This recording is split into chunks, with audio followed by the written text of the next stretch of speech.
Hello bachcho, let's see the question and the question is in van der Waals equation of a state for a non-ideal gas the term account for the intermolecular force।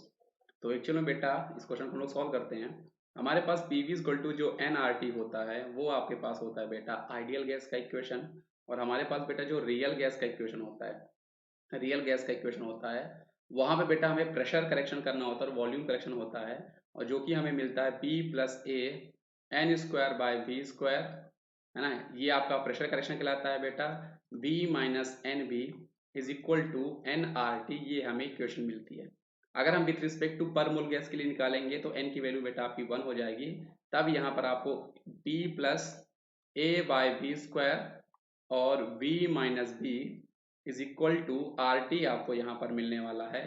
ये आपका रहेगा for 1 mole gas. ये equation जो हमें मिलेगी बेटा ये आपको मिलेगी फॉर 1 मोल गैस।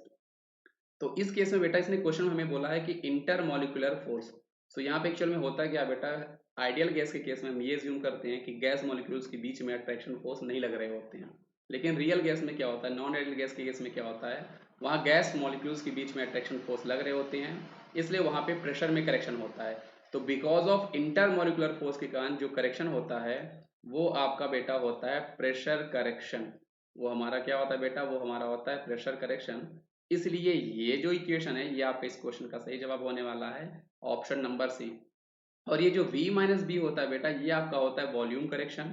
ये आपका होता है वॉल्यूम करेक्शन, है ना, वॉल्यूम करेक्शन। अब वॉल्यूम करेक्शन हम लोग क्यों करते हैं बेटा, क्योंकि हम आइडियल गैस के केस में ये ज्यूम करके चलते हैं कि जो आपका इंडिविजुअल गैस मॉलिक्यूल्स का वॉल्यूम होगा वो आपका नेग्लिजिबल होता है as compare to volume of gas. लेकिन रियल गैस के केस में ऐसा नहीं होता, इसलिए ये v माइनस बी जो है ये आपका वॉल्यूम करेक्शन है।